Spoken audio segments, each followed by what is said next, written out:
ప్రార్థన చేసుకుందాం. పరిశుద్ధుడైన తండ్రి, గరుడైన గొప్ప దేవ, మీ పరిశుద్ధ నామమును బట్టి మిమ్మల్ని స్తుతించుకుంటున్నాను. తండ్రి, మీ ప్రేమను బట్టి మీకు వందనాలు చెల్లించుకొస్తున్నాను.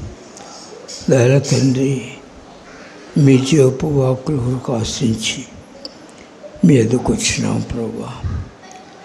తండ్రి, మీ ఎద్దుకు వచ్చిన మమ్మల్ని మీరు ఏనాడును విడిచిపెట్టలేదు తండ్రి. కరుణించి తండ్రి, జీవించకు మాకు ఆశలు దయచేయము.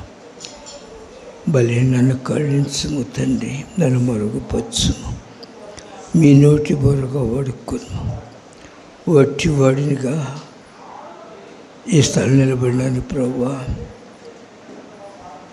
మీ మాటల్లో చెవున్నది.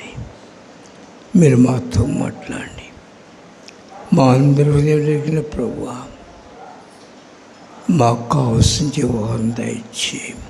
మనకు మహిమ తెచ్చుకోమని క్రీస్తు వారి దివ్యనామములో ప్రార్థన చేసి అడుగుతున్నాను తండ్రి. ఆమేన్. ప్రియ సోదరులారా, దేవుడు ప్రేమమయుడై ఉండి మనుషులందరూ కూడా రక్షణ పొంది దేవుని గూర్చిన అనుభవ జ్ఞానం కలిగి ఆయనలో ఎదగవలని ఆయన యొక్క ప్రేమ. దేవుని మాటలను విశ్వసించిన మనుషుడు ఎన్నడూ సిగ్గుపడడు. దేవుని యందు విశ్వాసం ఉంచిన మనుషుడు తను తాను దేవునికి అప్పగించుకుంటాడు. అబ్రహాం యొక్క ఆస్తులు నేను దేవుని చూడవలను, సృష్టికర్త అయిన ఆయన నేను చూడాలి. ఆ ఆస్తులు ఆయనలో ఉన్నాయి. దేవుడు అందరి హృదయాలు ఎరిగిన వారు. హృదయంలో ఉన్న ఆస్తులు దేవునికి తెలుసు. ఆయన కొరకు ఆశించిన వారిని ఆయన ఎప్పుడూ విడిచిపెట్టరు. సోదరా, ఆయన విశ్వాసం ఉంచి ఆయన కొరకు జీవించాలి. ఆయన హృదయంలో దేవుని చూడాలి. దేవుని కొరకు నేను జీవించాలి. ఒక మంట అబ్రహాం హృదయంలో ఉంది.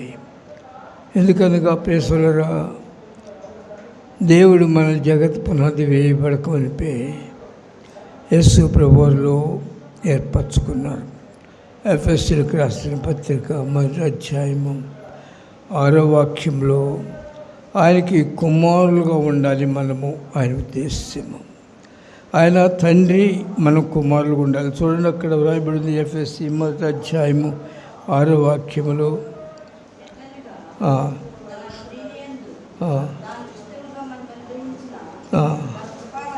తన కృపా మహిమకు కీర్తి కలిగినట్లు ఆయన చిత్త ప్రకారమైన దయా సంకల్పం చొప్పున. చూడండి, ఇక్కడ దేవుని యొక్క ఉద్దేశ్యము ఆయన బిడ్డలుగా ఆయన స్వరూపం చేసుకున్న మనము ఆయన నుండి దారి తొలగినాం. ప్రేసరా, దేవుడు మహోన్నతుడు, ప్రేమమయుడు. ఆయన రెక్కల్లో ప్రతి మనిషిని కాపాడుతూ అతని ఆనంద భక్తులకు చేయాలి దేవుని యొక్క ఉద్దేశ్యం.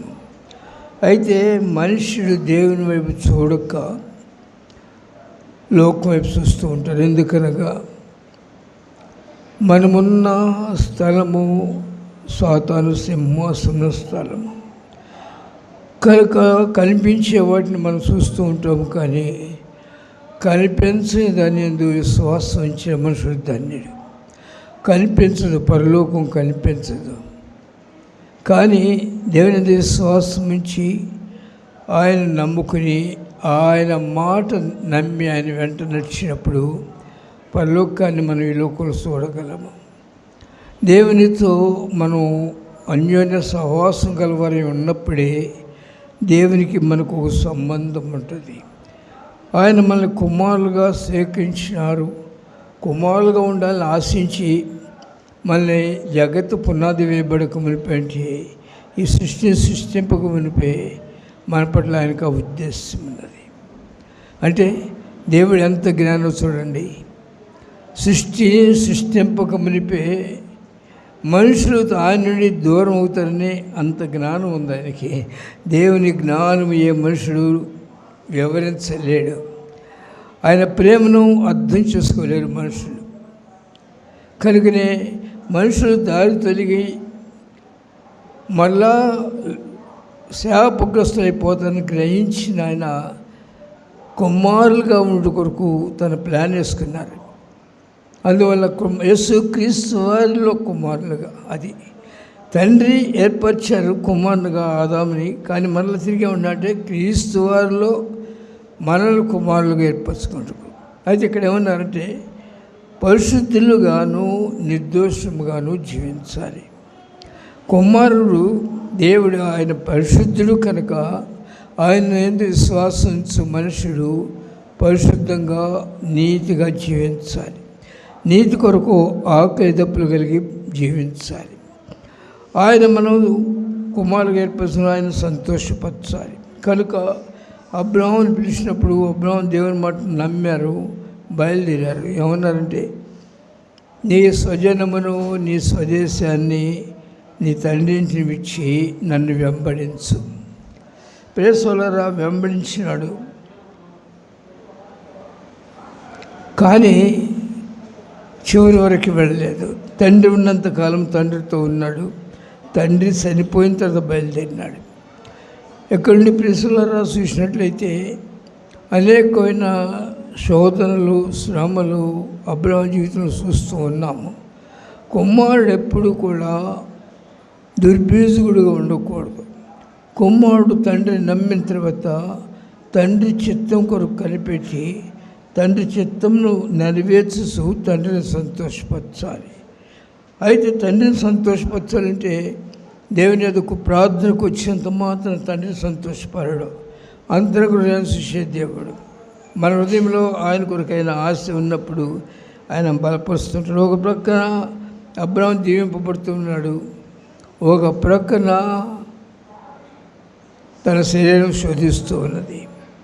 ప్రియ సోదరుడా, క్రైస్తవ జీవితంలో దేవుని మీద విశ్వాసం ముందుకు సాగుతూ ఉన్నప్పుడే మనం శరీరాన్ని జయించగలుగుతాం. లేకపోతే ఈ శరీరం మనం జయించలేము. శరీరము మంటి నుండి తీయబడింది కనుక దీని ఆశలన్నీ కూడా లోకానుసరమైన ఆశలు. కానీ జ్ఞానం కలిగిన మనుష్యుడు ఇది వ్యర్థము, ఇది ఏ యోగ్యత ఉండదు, ఇది మనతో ఉండదని గ్రహించగలుగుతాడు.